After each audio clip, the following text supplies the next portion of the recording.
The repair estimate landed in the gravy. My father had folded it into a dart first. He used to do that with my report cards when I was small, and he still creases them the same way. Thumb dragged along the fold twice, so the thing flies true. It came across the Sunday table nose first, and stuck in the good blue dish, the one with the windmills painted on it. And the paper drank the gravy up brown from the tip. Pot roast, the window unit rattling in the frame behind him. Somewhere down County Road 8, a truck downshifting. $2,000. He said it to the room, the way a man reads a verdict. Everything about you leaks, Lena. Your ears, your car, your whole life. You have been a hole in this family's pocket since the day you were born. My mother reached over and fished the paper out with 2 fingers. She wiped it on her napkin, careful, like the paper was the thing in the room that had misbehaved.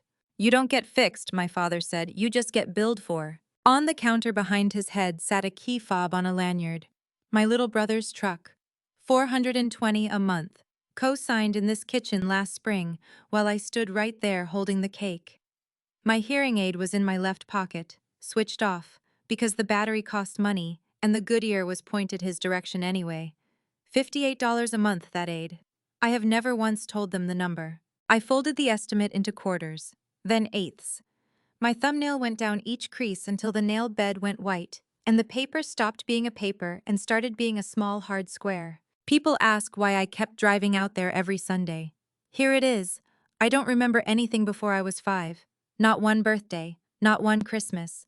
Not the sound of my own voice at that age, not the shape of the house we lived in, not a single face leaning over a crib. Those 3 people at that table were the only copy of my childhood that existed anywhere in the world, and you do not walk away from the only copy. Then the porch step creaked. One creak, the second board from the top. My father was up before the sound finished. Not fast for a man of 61, fast for anybody. He went out in his socks and the screen door caught behind him, and by the time I got to the doorway, he already had the envelope flat under his shirt and his back to me. And the man from the last house on our road was already off the steps, already walking. One hand lifted without turning around. I got about a second and a half of the front of that envelope. Long enough to see it wasn't a bill, because bills don't have handwriting on them. Long enough to read my own name. All of it. Printed in careful block capitals by somebody who had clearly written it a great many times before. Lena Marie Sinclair. My mother came up behind me and pulled the inside door shut. That man is nothing to us, she said. What my father did not know, walking back into his own kitchen, with that envelope pressed flat against his stomach, was that there were only 2 more of them left. I went back to the table. I ate the rest of the pot roast, because leaving early makes it a scene, and a scene means you don't get invited back, and I still needed the copy. My brother talked about tires. My mother asked whether anybody wanted the last of the potatoes. Nobody mentioned the envelope, which is how I understood that everybody else at that table already had. 19 hours after that, on a Monday morning, I walked into a bank and asked a stranger for the smallest loan they offer. That is the whole thing I did. That is the entire crime. A woman my age typed my social security number into a computer and read my name off her screen twice, out loud, and a month later, almost to the day, my father was walking out of a bus lot on foot. My name is Lena Sinclair. I'm 30 years old, and I want to say up front that I'm not telling you this because I found out my family was cruel. I already knew that part. If you've ever sat at a table where the meanest thing anybody said was also the most honest thing anybody said, stay with me through the next few minutes. And if you've got a Sunday table like mine, tell me about it in the comments. I read every single one. Kessler First Bank has 1 branch in Rowley and it opens at 9. I was there at 4 minutes past, in the good shirt, with my pay stubs in a folder because the website said pay stubs. The rear axle on my car had started making a sound like a coin in a dryer, and the man at the shop had circled the labor line in blue pen and told me not to take it on the highway. $2,000 is not a lot of money. It is exactly as much money as I do not have. The loan officer's nameplate said Colleen Vance. Early 30s, cardigan, a picture of 2 kids taped to the side of her monitor where only she could see it. She was kind about it. That's the part I want on the record. She asked about the axle and she said her sister had the same car, and she typed while I talked, and then she asked for my social and I gave it to her and she typed that too. Then she stopped typing. She looked at the screen. She looked at it long enough that I turned my head, the way I do, to put the good ear toward her, in case she had said something I missed. Lena Sinclair, she read. Then again, slower. Lena Marie Sinclair. That's me. She did not answer that. She reached over and locked her screen, and she stood up, and she said, Mrs. Sinclair, I'm going to need 1 minute, in a voice that had gone completely level. And she walked to the glass-walled office behind the teller line and shut the door with her back to me. The blinds in that office are the cheap kind that don't close all the way. She was on the phone for about 2 minutes. She did not sit down to do it. And through the gap in the blinds, over the sound of the branch, I got exactly one piece of what she said. And I got it because she turned toward the window when she said it. She doesn't know about the account. When she came back, she was carrying nothing at all. No folder, no printout, no pen. She sat down and she put both hands flat on the desk. I can't discuss this at the counter, she said. Someone from our fraud department is going to call you today. Please answer when they do. Is there a problem with my application? I'm not able to go into it. Her jaw was doing something. I'm sorry, I know how that sounds. I drove to work with the windows down, and the estimate still folded into its hard little square in the cup holder, and I got two things straight in my head on the way. One, I still did not have $2,000. Two, somebody outside my family had just looked at my name and gone quiet. The account, not an account. The account, like it was a thing that already existed in a sentence somebody had said before. I had a hearing aid in my pocket that I paid for myself, in installments, at $58 a month for 2 years on a countertop wage. I put it in at the second stoplight because the world goes flat on the left when it's out, and the little plastic hook found the groove behind my ear the way it always does. Congenital is the word I grew up with. Born that way. My mother said it the way you'd say brown eyes. There was never a story attached to it. There was never a night, or a hospital, or a doctor's name. Just a fact I had come with, like a chip in a plate. I drove past Rowley Elementary at 10 of. My mother has sat at the front desk in that building for 19 years, buzzing kids in, keeping the tape and the safety pins in the top drawer, and every parent in this town has said thank you to her at that desk at least once. I drove past the district bus lot after that. 41 yellow buses in rows, and number 12 on the end, which is my father's. 22 years. He applied to that department 3 separate times before they took him in 2004, and he tells the story about the third application at every cookout, how you keep going back, how a man makes his own luck. My phone rang at 10 past 2 at work with a number I didn't know. Ms. Sinclair, my name is Kurt Halloran. I'm a fraud officer with Kessler First Bank. I went out to the loading dock with a hand over my other ear. Ms. Sinclair, I'm going to ask you some questions, and I'm not going to be able to answer many of yours today. I want to be honest with you about that from the front. Okay. Did you open an account at this bank in January of 2024? No. 3 seconds of nothing on the line. Not a pause. A gap. The kind where somebody is writing. Have you ever received a monthly deposit from the Hale County Clerk of Court? From the what? That's a no then. That's a no. He asked me to come in Wednesday at 9 and to bring 2 forms of identification. Then he said the sentence that got into me and stayed there for the next 3 weeks. And Ms. Sinclair, bring anyone who was with you when you opened it if there was anyone. I told you I didn't open it. I understand. I'm asking you to bring them anyway. I asked him where the money came from. Whose money it was, where it started, why a court clerk was in this at all. I'm not able to discuss the source with you today, he said, and he sounded for 1 second like a man reading off a card he did not write. I stood on that dock until the cold from the concrete came up through my shoes. It wasn't the question about the account that had my hands going. It was the other one.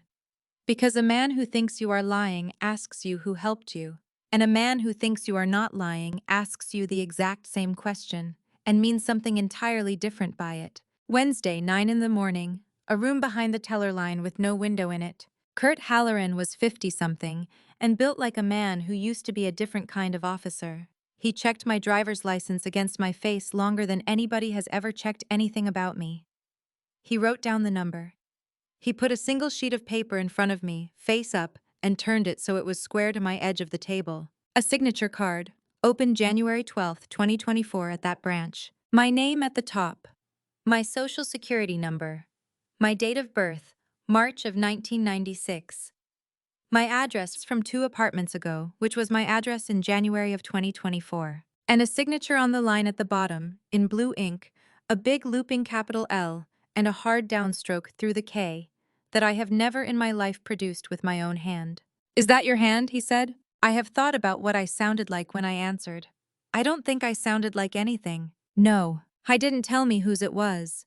He didn't so much as move his eyes toward a name. He squared the paper up again and set his pen down beside it and said the sentence he was allowed to say. I can show you the deposits. I can't tell you who's been taking them out. He turned his monitor toward me instead. It was a statement history, and it went back to January of 2024, and it was the most boring document I have ever had my life inside of. The same line over and over once a month 31 times. 31. The August one had not landed yet. ACH credit. $640.00. And in the memo field, in the abbreviated way a machine writes things, Hail Co-Clerk of Court, Restitution DSB. Underneath each credit, on the same day or the day after, a debit. The same $640 transferred out to another account at the same bank. An internal transfer, a number, not a name. That's the part I can't discuss, Halloran said, before I asked. The receiving account belongs to somebody else. That's their information, not yours. I looked at the credits again. 31 months of somebody paying me $640, and 31 months of that money leaving before it ever finished landing. What does restitution mean? I took a second with it. He was choosing small words, and it showed. It means a court ordered somebody to pay you, he said. In a criminal case, it's not a settlement, it's not insurance. A judge put a number on something and ordered a person to pay it, and the clerk of the court collects it and passes it along. There was a paper cup of water by my elbow. I picked it up and I held it and I did not drink any of it, and after a while I set it back down in the ring it had already made. 31 credits on that screen. $640 each. Somebody had been doing that every month since before I signed the lease on the apartment I live in now, and I had never met them, and they had never missed. Mr. Halloran, I said, pay me for what? Nobody in that room answered, because nobody in that room was allowed to. What he did instead was give me a road. He wrote it out on a legal pad, numbered, and turned it around so I could read it right side up. File an identity theft report with the Rowley Police. File an identity theft report with the Federal Trade Commission, online, that same day, and print the confirmation. Bring both to the bank, in writing, and request the records under a section of federal law he wrote out for me in full. 15 U.S. Code Section 1681G, subsection E. That's not a favor, he said. That's a right. Once you file those 2 reports and make the request, this institution has 30 days to hand you the application, the signature card, and the transaction records on any account opened in your name. I don't get to decide whether to give it to you, I have to. Why are you helping me do this? He capped the pen. There are things I'm not permitted to tell you, he said, not because I don't want to. I called my mother from the parking lot. I don't know exactly what I meant to ask her. Something small, probably. Something with an easy answer, so she could give me the easy answer and I could put the whole week down. She got to it before I finished the second sentence. That bank's made a mistake, she said. Banks do that. Don't sign anything, Lena. Don't sign one single thing, do you hear me? Come out to the house. I had not told her the name of the bank. I sat there after she hung up with the phone still warm against my jaw, running back through it, and I could not find the place where I had said it. Somebody knocked on my passenger window with one knuckle. Colleen Vance, in the cardigan, out in the lot in the sun with no coat and no badge visible, holding a torn-off corner of notepaper. I rolled the window down and she handed it across without leaning in. 10 digits, handwritten, and under it, in the same pen, Hail Co-Clerk of Court. That's public, she said. Anybody can call that. Anybody can walk in there and ask too. Then she went back inside, and she did not look at me again through the glass. The Hale County Courthouse is a limestone building with a flag out front and a metal detector some volunteer runs at half attention, and the clerk of court is on the first floor to the left, behind a wooden counter worn pale in 2 places where people's forearms go. Thursday, the 6th of August, 10 in the morning. The deputy clerk's nameplate said Janelle Root.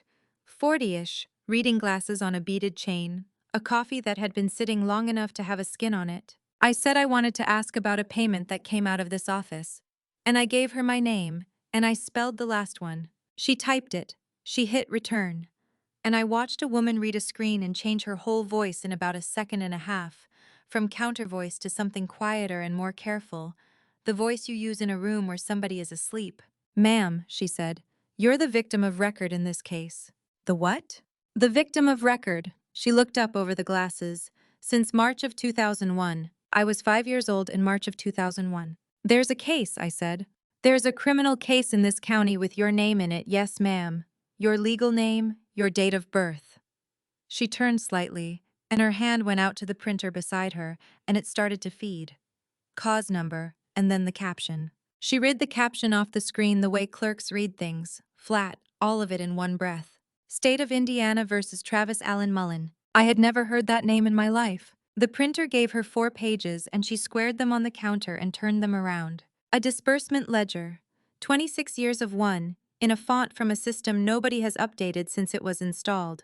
This is the payment history on the restitution order, she said. It's part of the public record in a criminal case. You'd be entitled to it anyway.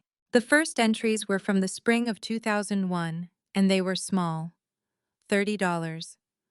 $30. $30. Once a month, all the way down the first page and onto the second, 6 years of it. Why 30? Because that's about what a man makes in a month at a state facility, Janelle Root said. He was incarcerated. They garnish it. 30 a month is somebody paying with everything he's got. Then, in April of 2007, the number changed. $640. And it stayed $640 for 233 consecutive months. Down the rest of the ledger, no gaps, no partials, no returned items, all the way to a line dated 3 days ago. Collected to date, she read, and her finger found it.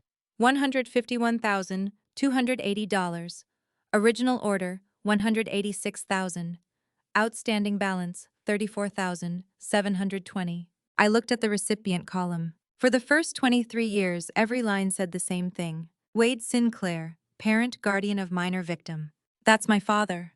Yes, ma'am. On a minor victim, the parent takes it on the child's behalf. She was already anticipating the next one. It doesn't switch over automatically when the child turns 18. There's a form. Somebody has to come in and file it. Nobody filed it. Nobody filed it. Then the last 32 lines, from January of 2024 forward, where the recipient column changed to an account number and a name, and the name was mine. What happened in 2024? County moved to electronic disbursement. She said it apologetically, the way people apologize for weather. Paper checks went away. Everybody receiving had to have a bank account in the name that's on the order. Adult victims, that's their own account. So you needed an account in my name. We needed an account in your name. And who brought you one? She looked at the ledger, and she looked at me, and she gave me the truest sentence anybody gave me that month. Somebody brought us a signature card. I still had not asked the most important question. I want to be honest about that, because it matters later. I did not ask it at that counter with a witness in front of me and a record being made. I asked it in the parking lot, alone, sitting in a car with a bad axle, and I answered it myself, and that is the worst part of the whole thing. Behind me, while I was folding the ledger, Janelle Root said something at her screen that was not meant for me. This file should have been flagged for review in 2021, she said. 20 years, nobody ever pulled it. The Hale County Register went out of business in 2011, but a library system in Indianapolis has it scanned back to the 60s, and the search box does not care what year it is. Travis Allen Mullen, 2 results. The second one was 4 lines long, a court brief from the middle of March 2001. The first was from the end of that same month, and it had a headline typed by somebody with a limited number of characters to work with. Rowley man 20 pleads in crash that injured child. 3 paragraphs.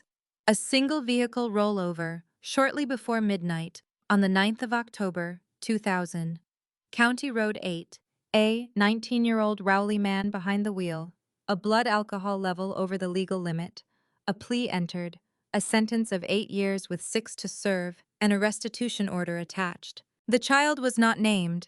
Under Indiana law, they don't name the child. The child was 4 years old and sustained a skull fracture and permanent injury. County Road 8. That's my parents' road. That is the road I had driven down at 2 o'clock on Sunday afternoon, 4 days before, past the mailboxes, past the culvert, past the last house on the left where a man had come up the porch steps with an envelope in his hand and gone back down them without turning around. I want to describe what I did in that parking lot and I can't, because there is nothing to describe. I sat. The engine was off. A woman came out of the courthouse with a toddler on her hip and got into a minivan and left, and I was still sitting there. I had gone to a bank to borrow $2,000 for an axle. I called my brother. Cody picked up on the fourth ring with the shop noise behind him, an impact wrench going somewhere off to his left, and he said, "Hey, what's up?" in the voice of a man who is going to say he'll call me back. What happened on October 9th, 2000? The impact wrench stopped. It stopped because he took the phone away from his ear and walked. I could hear the door and then the outside, wind on the microphone. And when he came back, he did not say what happened, or what are you talking about, or October of what. He said, "Who are you asking about?" "I'm asking you." Hung up. The next morning I did 4 things before noon, and every one of them was a piece of paper. At Rowley Police, I filed an identity theft report on a bank account opened in my name in January of 2024, and the officer typed it with 2 fingers and gave me a case number on a card. At a table in the lobby, on my phone, I filed the federal one and printed the confirmation at the library for 15 cents. Then I sent 3 medical records requests, certified, one to Kessler Regional, one to the family practice that bought out the doctor we used when I was small, one to the ear clinic in Kessler where I bought the aid. My own records. Mine. There is a federal rule that says a person can have their own chart, and the woman at the hospital release of information window said the same sentence to me twice. 30 days, ma'am, maybe 60. 60 days. I stood there with a pen and thought about a ledger with 233 consecutive lines on it, and how nobody involved had ever needed 60 days for anything. I got home a little after 2. There was a school bus parked in front of my apartment building with the engine running. Number 12. My father did not get off it. He opened the folding door with the handle and sat up there in the seat with the interior lights on in the middle of the afternoon, one wrist over the top of the wheel, looking down at me the way he looks down at a crosswalk. "You've been over to that courthouse," he said. "Who told you that?" "Whatever that bank told you, you come to me first." The engine ticking underneath him. A neighbor's curtain going back. "You come to me. That's how this family works. You don't go sitting in county buildings letting strangers put ideas in you." I stood on the sidewalk in the heat with my hands at my sides. "Who is Travis Mullen?" Something happened in his face and then it didn't, and what came out was one word: drunk. He let that sit there like it was a complete answer to a question about a stranger's name. "He hurt you," he said. "When you were little. That's all you need out of it. There's no more to it than that, and there's nothing in it for you but grief. Nobody ever told me anything happened to me when I was little." "Because you were 4. He reached for the door handle. "You want to be 4 again? Go on and dig. See how it feels." The door started to fold shut and then stopped halfway. "And stay off that road," he said. Then he pulled away, and I stood there working out that I did not know which road he meant, and that a man who says stay off that road has already decided you know. Thursday I worked the counter at Bellamy Hardware from 7 to 4. A woman came in for a pair of gate hinges and put them on the counter and looked at my name tag and then at my face, and her whole posture changed. "You're the Sinclair girl," she said, "aren't you? Wade and Doreen's." "That's right." "Oh, honey." Her hand came partway across the counter and stopped. "That was such a shame back then. Such a shame what you all went through." 10 seconds went by where neither of us said anything. Then she said very brightly that she hoped these were the right size and asked whether we'd gotten any rain out where I was, and paid in cash, and left. She had lived here her whole life, and so had I.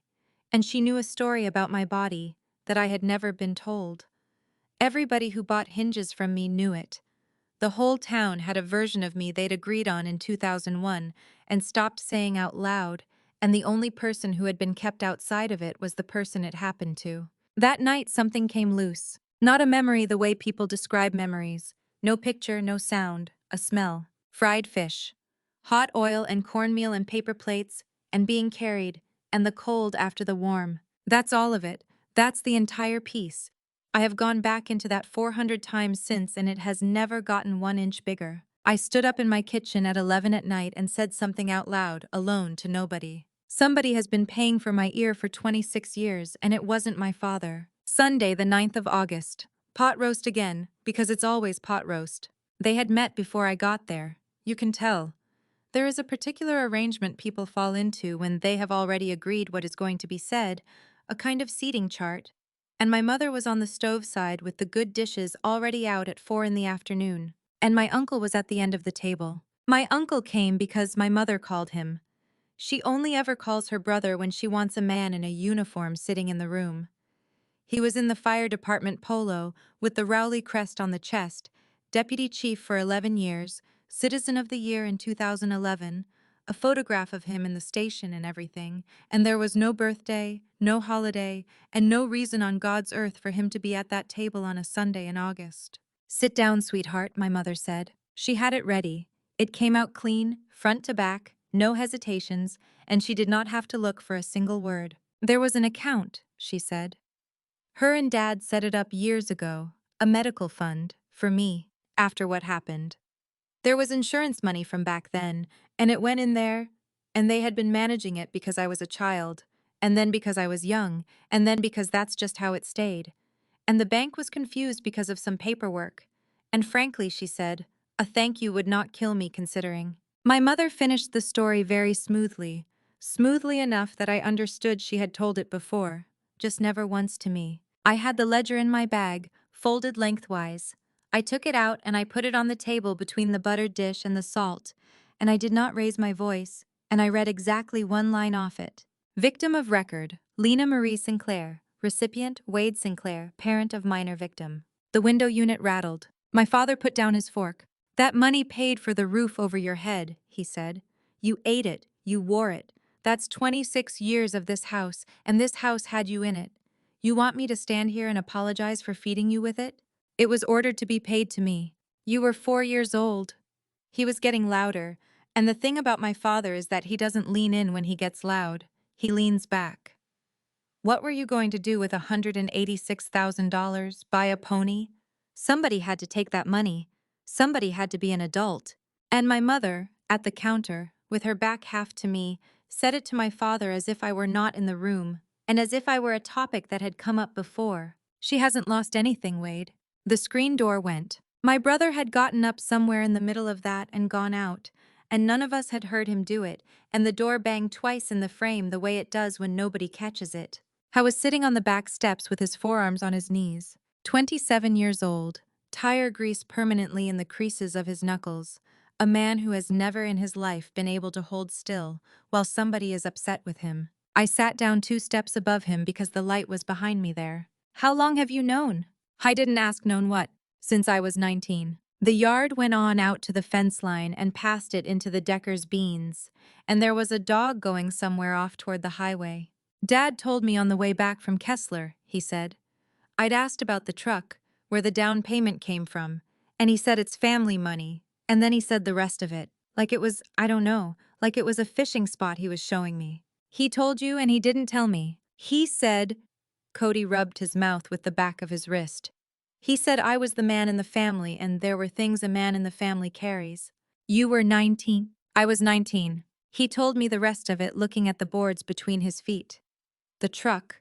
2 years of the program at Ivy Tech that he didn't finish, which came to $9,000, which he had never once thought about as a number attached to a person. Every deer rifle, every set of tires, every time our mother said we're doing all right this year. Then he said the thing that took my legs out. "I thought you knew," he said. "The whole time. I swear to God, Lena, I thought everybody in this family knew except—" I didn't finish it. He sat there with his mouth open around the end of that sentence, and he could not put the last word on it, because the last word was me. And once he said it out loud, he was going to have to know what it meant, which is that there were 4 people in that house, and 3 of them had my life, and the 4th one had a smell of fried fish and a hole where a childhood goes. "I'm sorry I never asked," he said. "I never asked one question about it, not one, not ever. Whatever noise I made then, I made with both hands over my face, and I am not going to pretend otherwise. It went on a while, He didn't touch me, and he didn't leave. When I could talk, I told him the only thing I had worked out for certain. You were 1 year old, I said. I'm not angry at the 1 year old. Monday morning, I was at that wooden counter at 9 o'clock with a pen in my hand. 3 forms. It took 7 minutes. The first was a victim's request to change the payee and disbursement address on a restitution order, which is a form that exists, which has a number in the corner, which any adult victim in the state of Indiana can walk in and file, and which had been sitting in a drawer 8 feet from where my father collected his mail for 12 years. The second was a sworn affidavit that the account receiving those funds had been opened without my knowledge, with the Rowley police case number written in the box. The third was a request to the clerk's office for the complete file in State of Indiana versus Travis Allen Mullen, including everything filed and submitted at the sentencing hearing in March of 2001. Janelle Root read that third one twice. You know we still have it, she said. People assume we don't. Felony case files in this state are retained 55 years. Where is it? Downstairs. She stamped the top sheet. Give me a few days. It'll be a box. 3 sheets of paper and 7 minutes.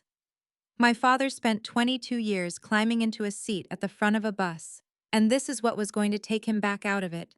And there was nobody in that building that morning who knew it yet, including me.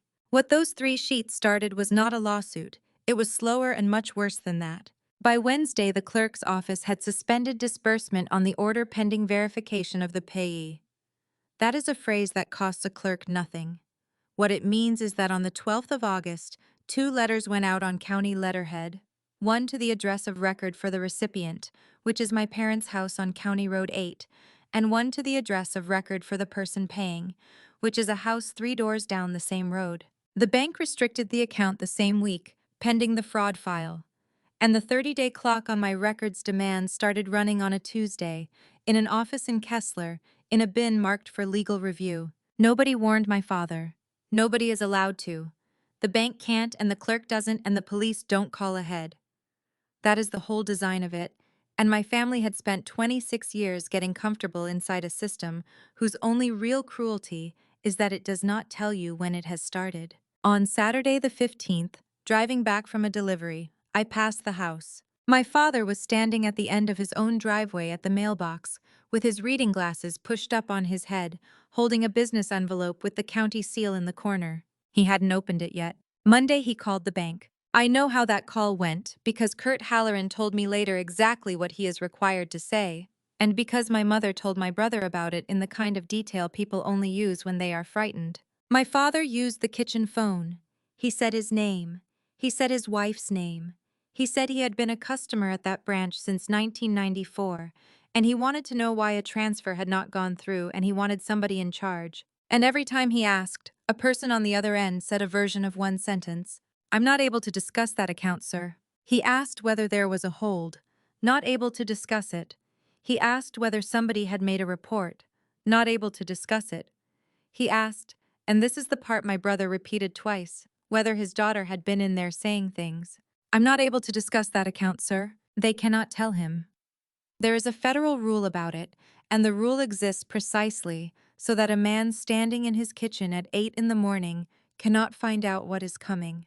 And my father spent that entire week believing he was dealing with a computer error. That Wednesday, he put a deposit down on the September fishing trip to Michigan, $400, non-refundable, the same trip he takes with the same 3 men every fall. That Thursday, he went with my brother to sign on a personal loan for a set of rims, because Cody's credit is what it is, and my father's name went on the second line the way it always does. I was still co-signing. There was a voicemail on my phone that night from my mother, and I have kept it. She has one voice for the front desk at that school and one voice for the house, and this was neither. This was somebody being sweet at me, and she has never once in 30 years had to try to be sweet at me. Honey, Lena, it's Mom. I think you and I need to sit down, just the 2 of us, and talk about the 9th of October. But she was not the one who got to me first. Tuesday, 6:15, end of my shift, the Bellamy lot with the sun going down behind the grain elevator. A man was standing at the far end of it by the propane cage, about 6 steps back from my car, 45 maybe. Thin in the way that isn't from exercise.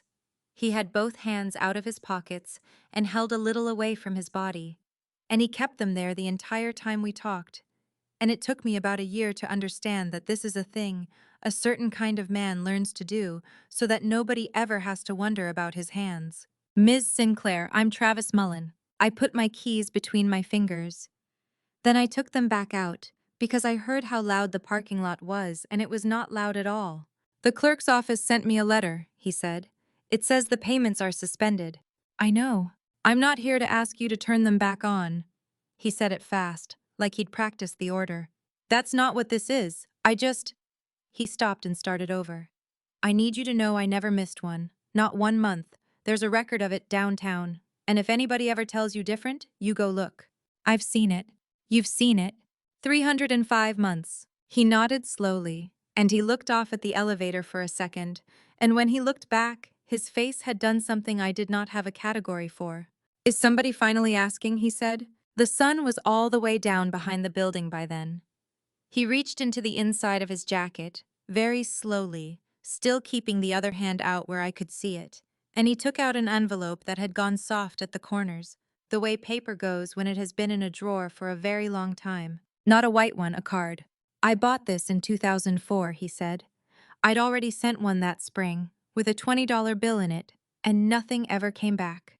Not a word, not from anybody. So I bought this one and I kept it. I want you to have it because it's yours, and it's been mine for 22 years, and that's long enough. It was a birthday card with a horse on the front. Inside, in the same block capitals that had been on the envelope on my parents' porch, it said, Happy 8th birthday, and under that, Lena, and nothing else. No name signed. He had not signed his name to it. And standing in that lot with a horse card in my hand, something came up out of the floor of my memory that I had filed for 22 years under a completely different heading. When I was 8, a card came to the house. It came in the regular mail with a $20 bill inside it. I remember the bill, and I remember thinking $20 was an enormous amount of money, and I remember my mother taking it out of my hands in the front hallway and saying, That's from a neighbor. That's not for you. And I remember that I did not cry about it because I could tell from her face that crying would make it a bigger thing than it already was. I have told that story at parties, as a funny one, about my mother and money. Mr. Mullen, I said, what happened to my ear? He looked down at the asphalt between us and left it there a long time.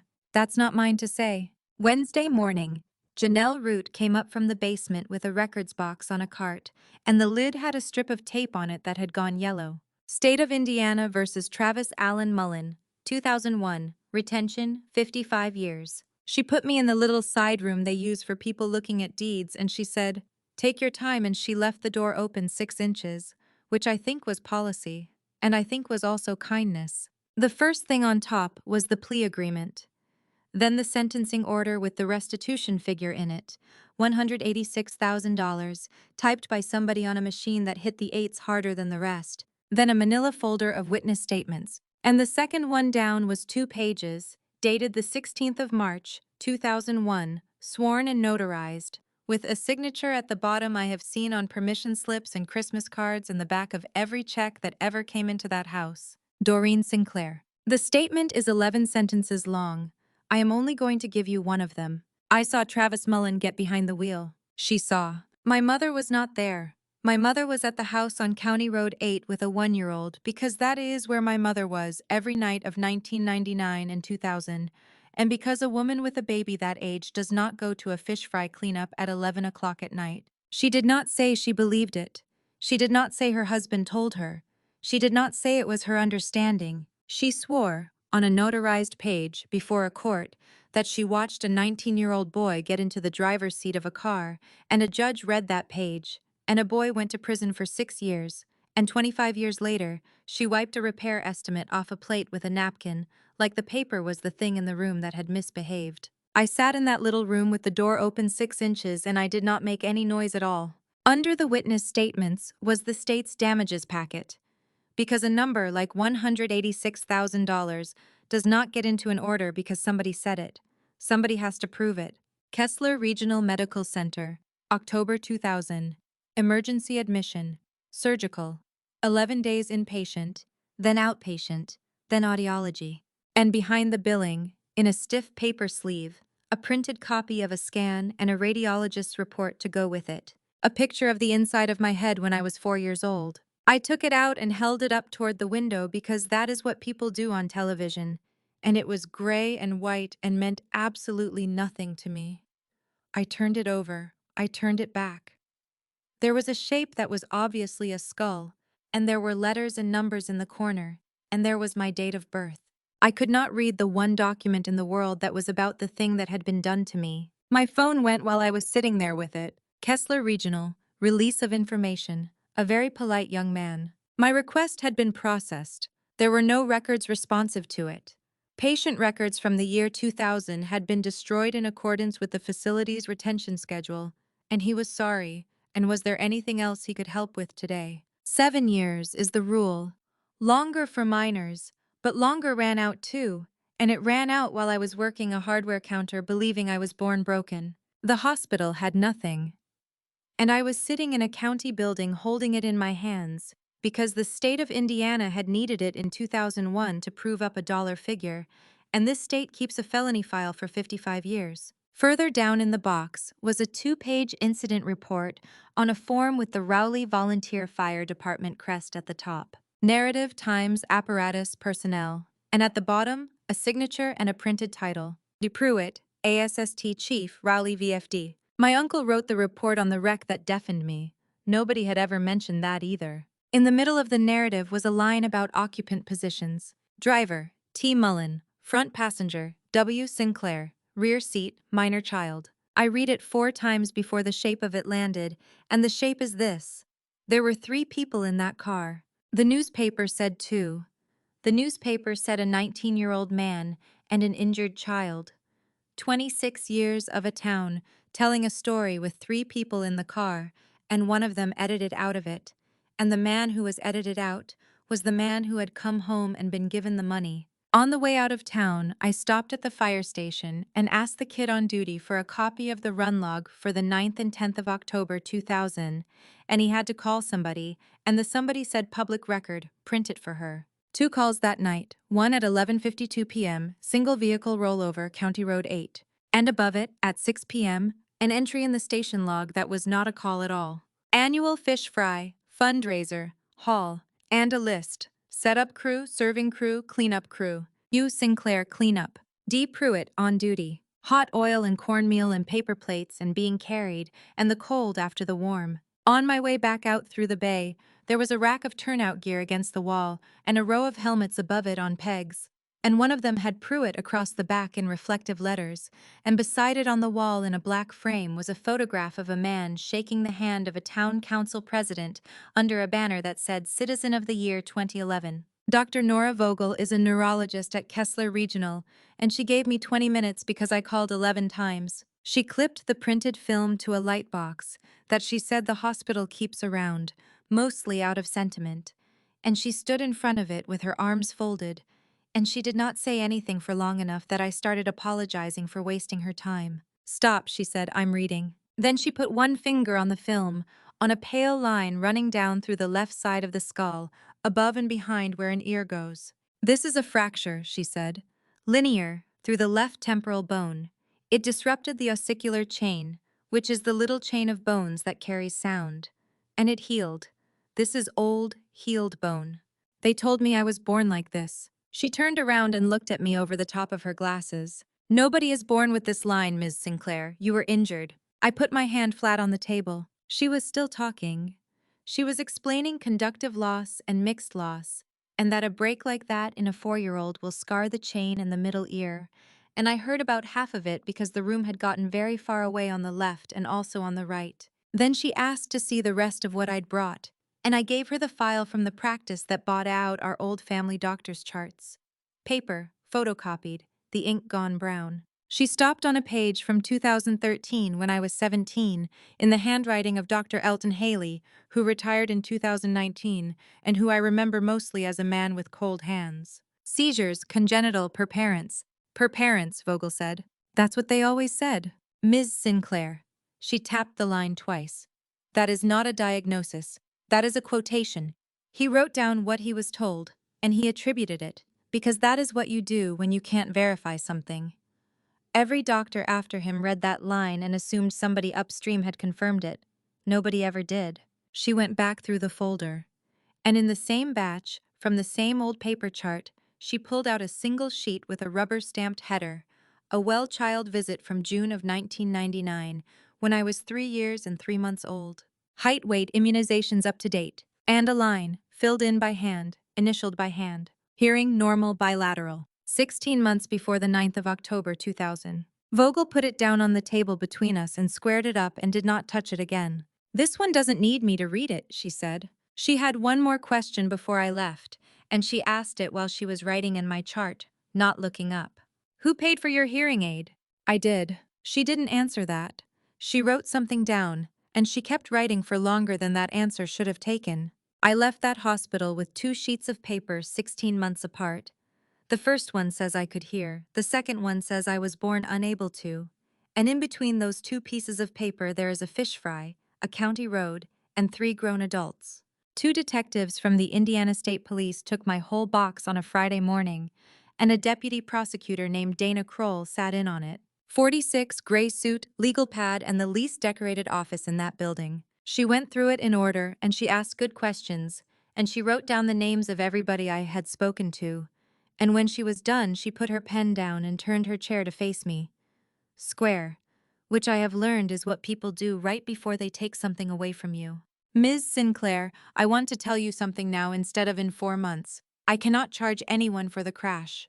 How was driving? I know what your file says." She did not soften it. She did not lean forward. "In this state, the felony we're talking about from October of 2000 had a 5-year limitation period. It expired in 2005.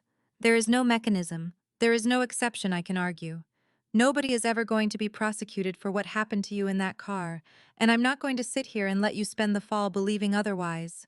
I looked at the corner of her desk for a while. "So he gets it," I said. "He gets that." Then she picked her pen back up. "What I can charge is everything they did to keep it quiet, and everything they took after you turned 18. Those are separate crimes with their own clocks, and those clocks are still running. Forgery in 2024 is inside the window. Identity deception is inside the window. Theft that continues month after month runs from the last act, and the last act was 3 weeks ago.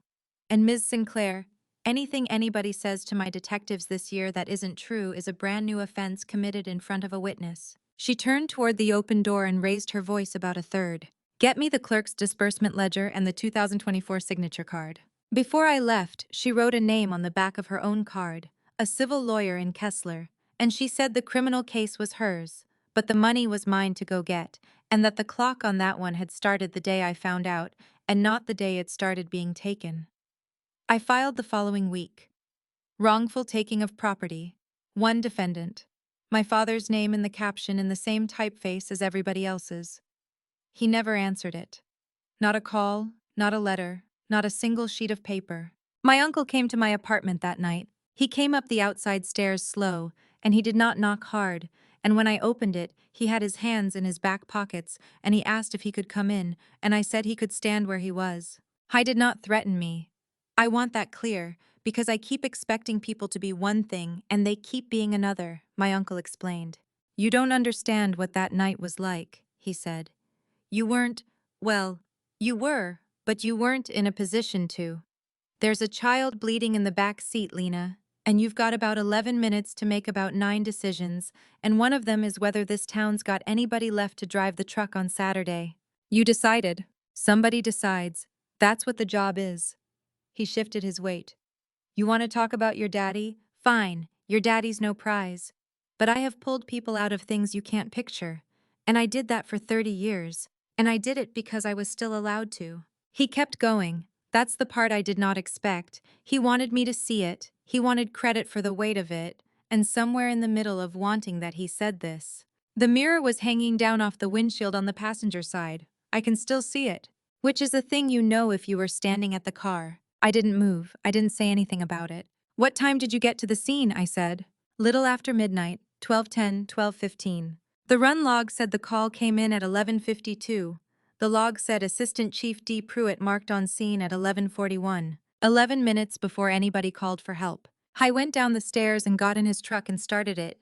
Then he shut it off. It sat in front of my building with the windows down for another 40 minutes. The detectives went to the house on a Monday morning at 9, which is a time chosen on purpose because it is after my father leaves and before my mother's shift. I have read the transcript of that morning. Kroll gave me a copy after the charges were filed, and the times run down the left margin in a column, one every minute, which is the only reason I can tell you exactly how long my mother lasted. She let them in. She made coffee.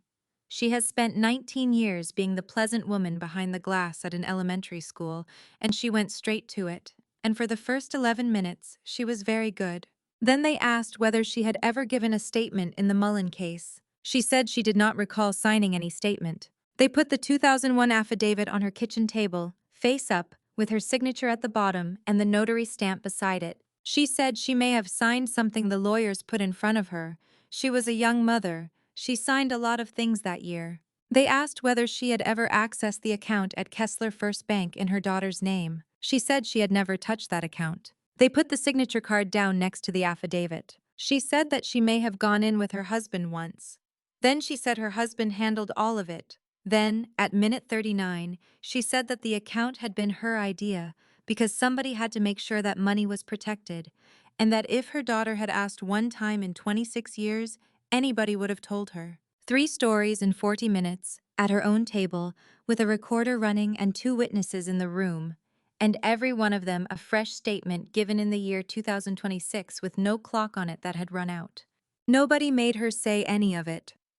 That is the thing about my mother I have had the hardest time putting down. She talked because she has always been able to talk her way out, and she has never once in her life been in a room where that didn't work. That Thursday, my father drove bus 12 into the lot at 3:05, at the end of the afternoon, elementary run, and the transportation supervisor was standing at the gate. There is a policy.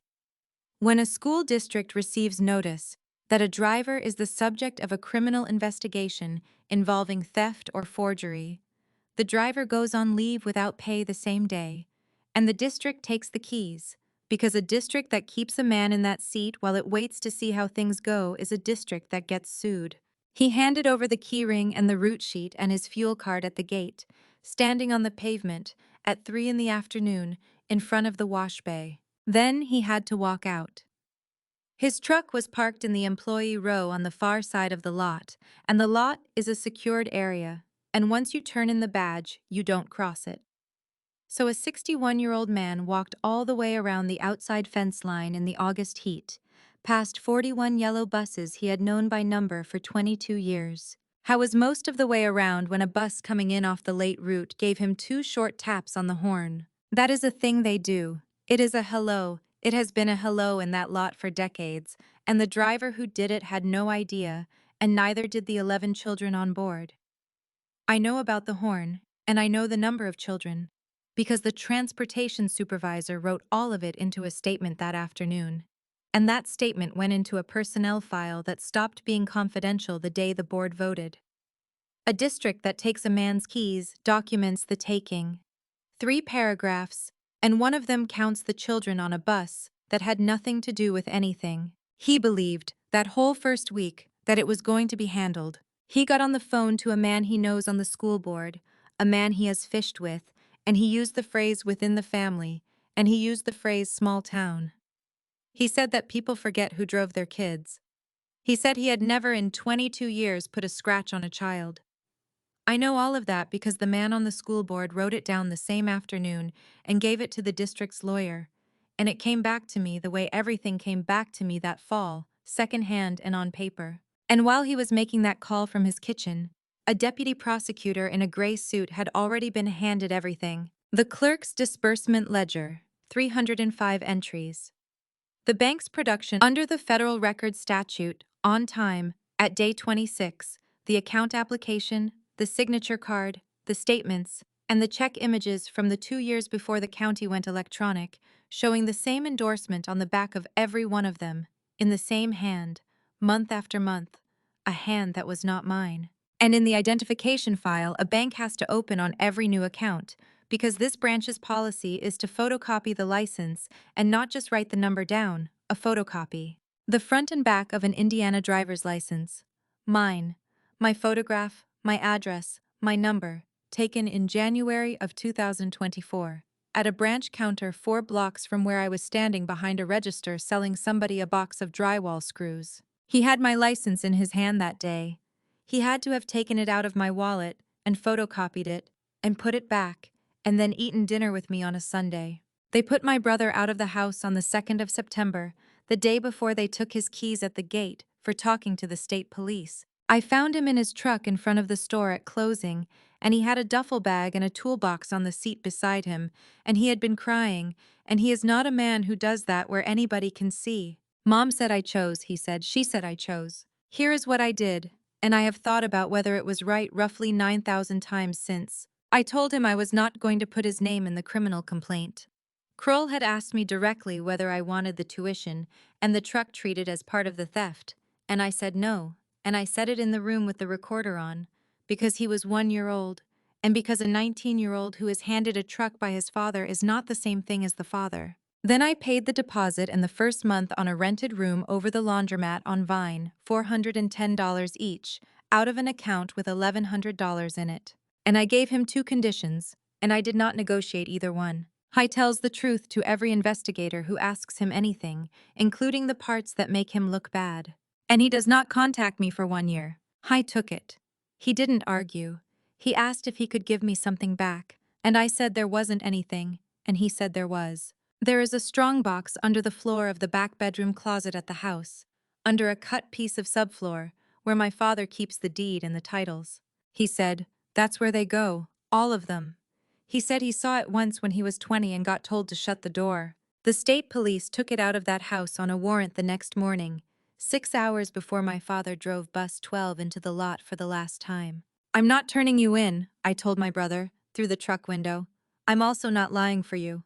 The Hale County School Board meets the second Tuesday of the month at 6:30 in the Media Center at Rowley Elementary, and by law, the agenda is posted 3 days ahead, and by law that meeting is open to anybody who wants to sit in it. Item 7B, Personnel, Recommendation of Termination, Transportation Department. Item 7C, Personnel, Recommendation of Termination, Rowley Elementary Front Office. 2 Sinclairs on 1 agenda.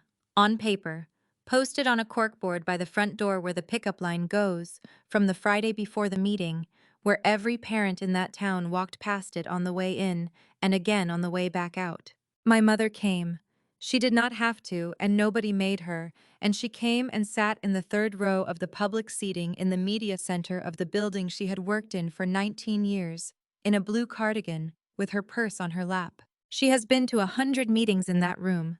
She used to set out the folding chairs. The superintendent read the recommendation. The board president asked if there was discussion. There was no discussion.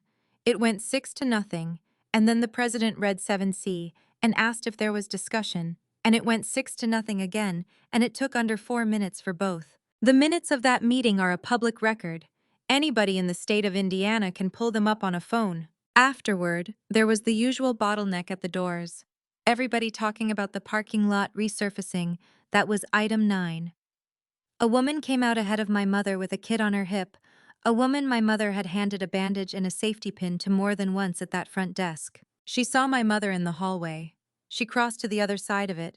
The Rowley Town Council took a little longer, because a town council always does. They met the following Monday and passed a resolution rescinding the 2011 Citizen of the Year recognition on the recommendation of the fire chief, with 1 member abstaining.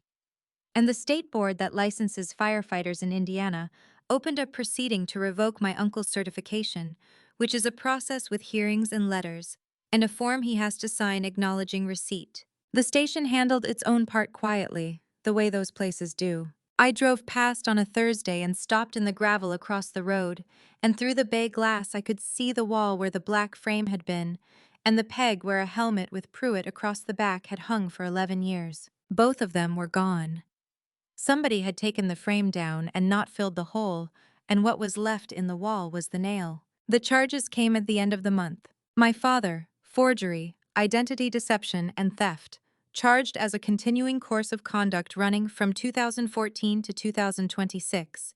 Because the taking did not happen once, it happened every month for 12 years after I turned 18. My mother, obstruction of justice and false informing, for what she said at her own kitchen table with the recorder running. My uncle, Obstruction of justice for the times he gave the state police. Kroll called me the morning it was filed, and she did not open with congratulations. I want to say this to you again, because people forget it once the paperwork starts moving, she said. Not one of these three is being charged for the 9th of October. Nobody is going to prison for your ear.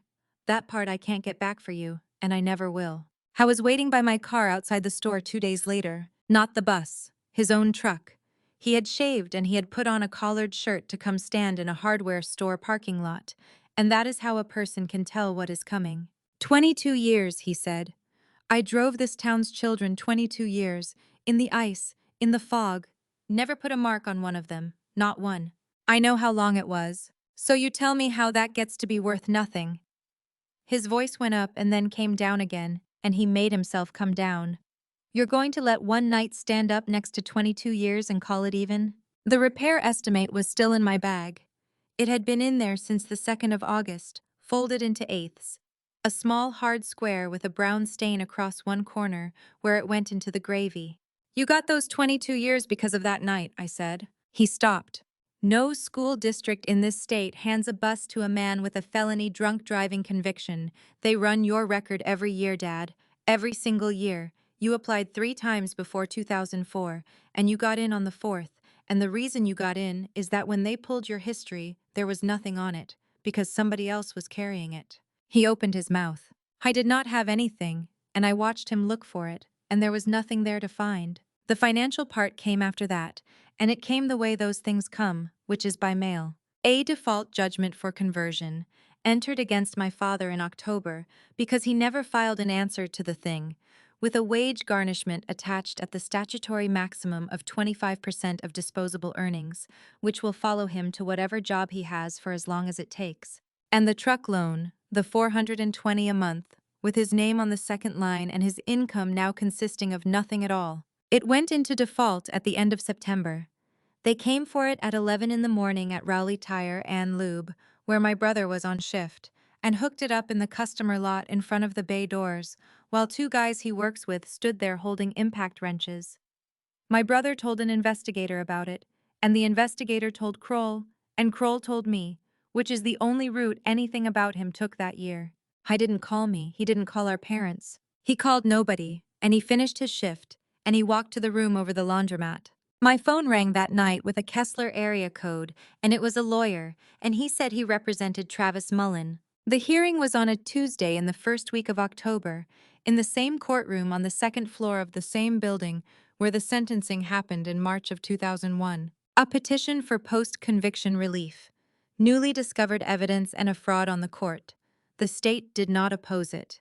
Dana Kroll filed 4 pages saying so, which is the fastest way that door has ever opened in that county, and it opened because a prosecutor read a fire department run log and a well-child form and decided she was not going to make a man with 6 years of prison lungs litigate for 3 more. Everybody was in one room, Travis Mullen and his lawyer at one table, Kroll at the other. My father, my mother, and my uncle in the gallery on subpoena, sitting in a row, not touching. Me on the aisle. The evidence went in one piece at a time, in order, the way it does when there is no one left to argue about it. The printed skull film from the state's own 2001 damages packet, and Dr. Vogel's report saying linear fracture, left temporal bone, healed. The well-child form from June of 1999. Hearing, normal, bilateral. The incident report with my uncle's signature on it, and the run log with his arrival time on it, 11 minutes before the call. My mother's sworn statement from 2001. The clerk's ledger. The signature card from January of 2024, and the photocopy of my license out of the bank's identification file. My father said nothing at all. He sat with his hands on his knees and looked at the front of the room. My uncle's lawyer asserted his right against self-incrimination on his behalf, twice, in a very quiet voice. And my mother cried, out loud from the second row, into a folded tissue, all the way through the reading of the fire department log, until the judge asked whether anyone needed a moment. She was the only person in that room making any noise. Then the judge asked Travis Mullen a question that nobody on either table had put in a filing. Mr. Mullen, you were 19 when that car went over and 20 when you signed the plea. Why did you plead guilty to something you did not do? He stood up to answer it. His lawyer touched his arm and he stood up anyway. My mother rented the last house on County Road 8, he said. She was 4 months behind and they'd started the paperwork on her. Mr. Sinclair came to the jail. He said if I took it, he'd carry her rent until the day I walked out. And did he? Yes, sir. 6 years. He was looking at the front of the room, not at the gallery. I got out in March of 2007 and the April payment didn't go. I called the landlord myself from a payphone. It stopped the month I stopped being useful. So by 2007 you understood that you had been deceived. Yes, sir. Mr. Mullen. The judge took his glasses off. You continued to pay $640 a month for another 19 years. Why? And he said it like it was the most obvious arithmetic in the world.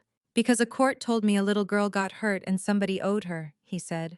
Somebody did owe her. The order came from the bench that same afternoon, and the judge read all of it out loud, including the part everybody's lawyer already knew and nobody in the gallery did.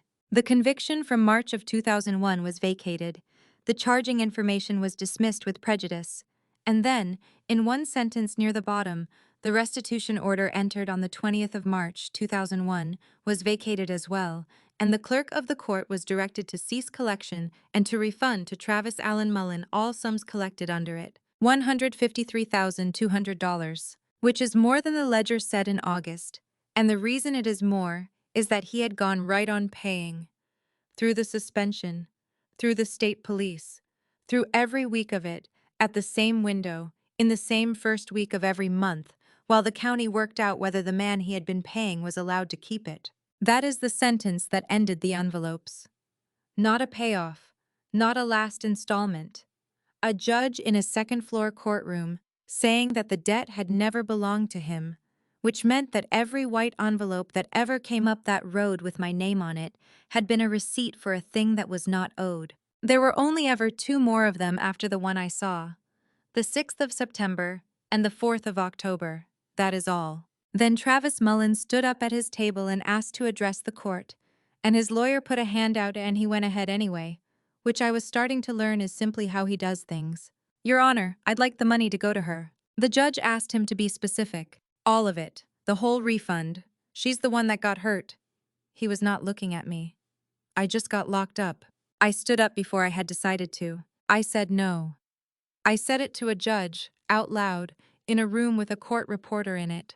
And then I asked for something instead, and my voice was doing a thing on the vowels that I could not get on top of. I asked the court to send $30,000 of it directly to Peggy Mullen, 71 years old, at the last house on County Road 8, because a man had promised to keep a roof over her head for 6 years and then had gone on keeping her son's money for 19 more. I asked that the balance go to Travis Mullen, which came to $123,199. And I asked for $1, so that the record of that county would show, in a document with a stamp on it, that there had been a person this was owed to, and that she had finally been in the room.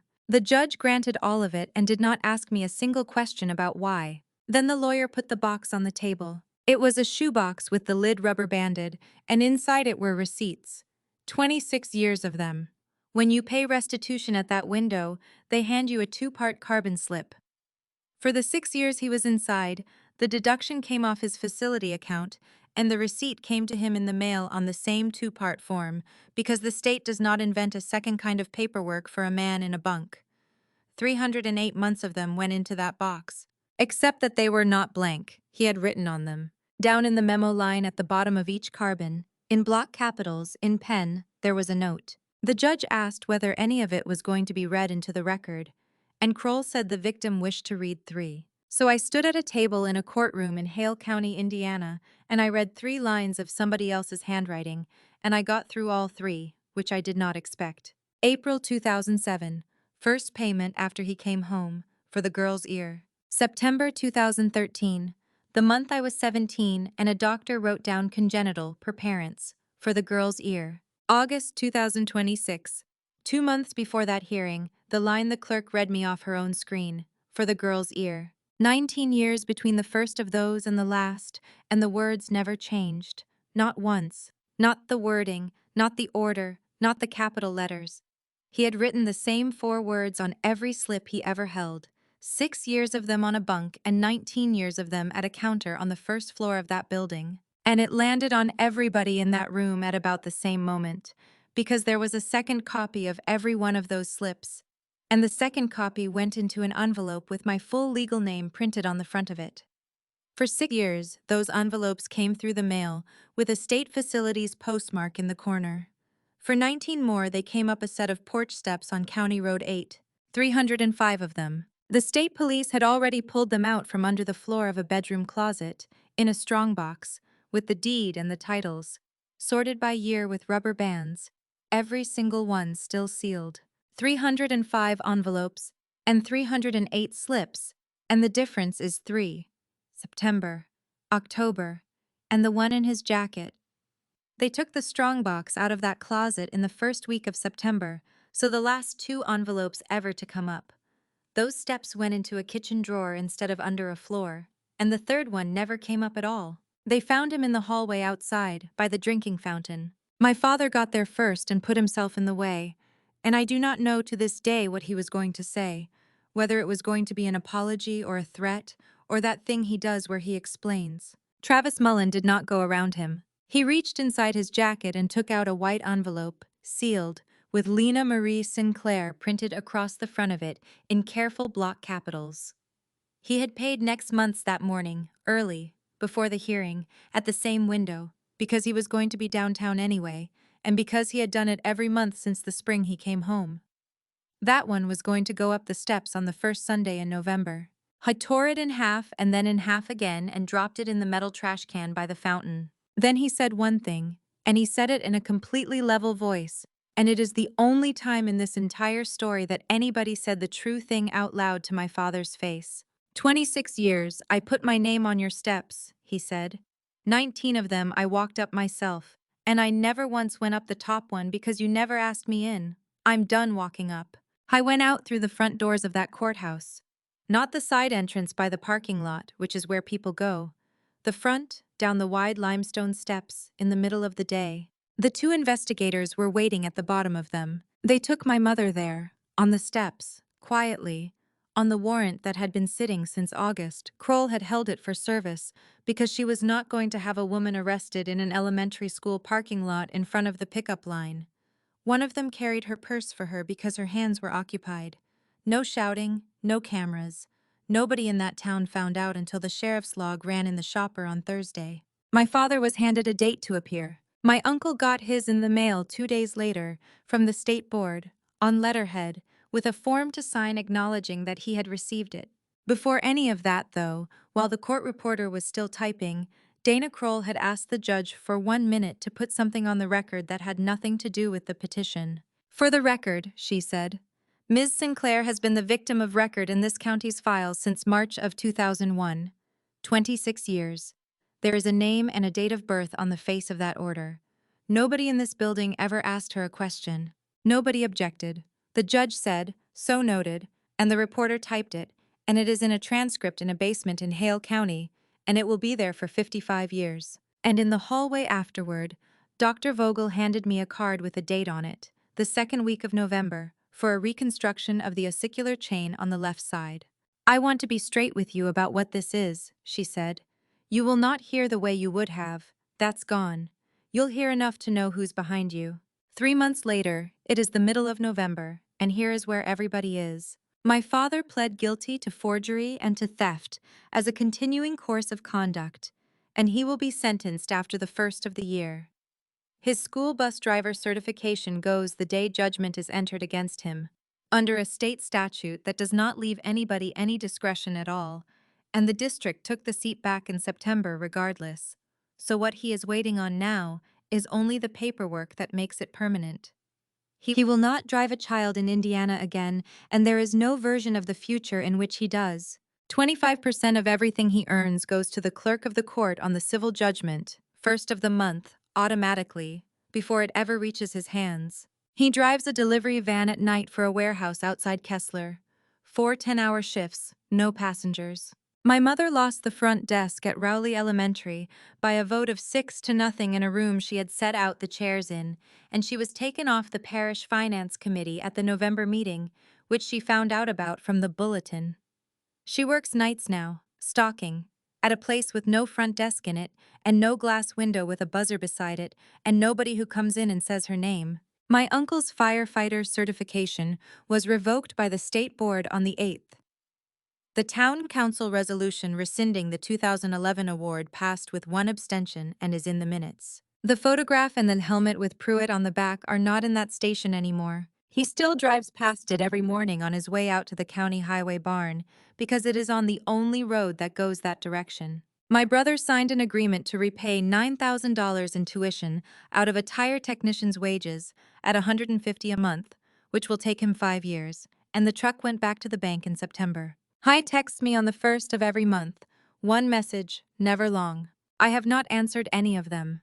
The year is not up, and I said a year, and I meant it. And I am not going to be a person who says a thing and then does not mean it, because I have met those people, and I am related to most of them. I keep every message. That is not nothing.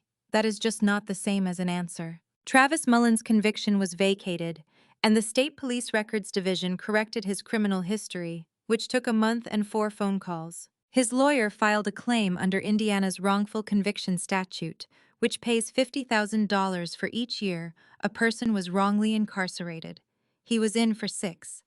The statute requires him to prove he was actually innocent, and he pled guilty in 2001, and his lawyer sat at that kitchen table on County Road 8 and told him plainly that this is going to be a fight and not a check, and that it could take years, and that it might not come at all. Travis said all right and asked her if she wanted more coffee. Peggy Mullen is 71 and she is not moving. The house is paid current through next year. And in October, he applied for and received a state license to repair small engines, which is the first professional license of his life, and which a felony record had made impossible for 26 years. He is going to put a bench in his mother's garage. Mowers, string trimmers, snow blowers, chainsaws in the fall. I asked him what he wanted out of it, and I expected him to say money, or quiet, or to be left alone. He said he wanted to get to the point where somebody in that town could say his name out loud without dropping their voice. It is the 15th of November and there is still a strip of tape behind my left ear. I drove out to the county on a Saturday and parked at the top of County Road 8, at the stop sign, and got out and stood by the car. The leaves are all down now. That road has hedge maples up both sides of it, and from May to October you cannot see 40 yards along it, and I have been driving it my whole life in the summer. In November you can see the whole thing. From my parents' mailbox all the way down to the last house on the left. 600 yards maybe. That is the entire distance. That is how far away he lived, for 26 years, while my mother crossed the street at the grocery store, and my father called him one word. 3 houses down, in an open garage, somebody pulled a starter cord, and a small engine caught and ran rough and then smoothed out. I turned my head toward the sound, and this time I turned it with my left ear. Here is what I have got, and then I'll let you go. I don't think my family started out planning any of it. I think 3 adults made a decision in about 11 minutes on a county road in the dark, and every single thing after that was just them protecting the 11 minutes.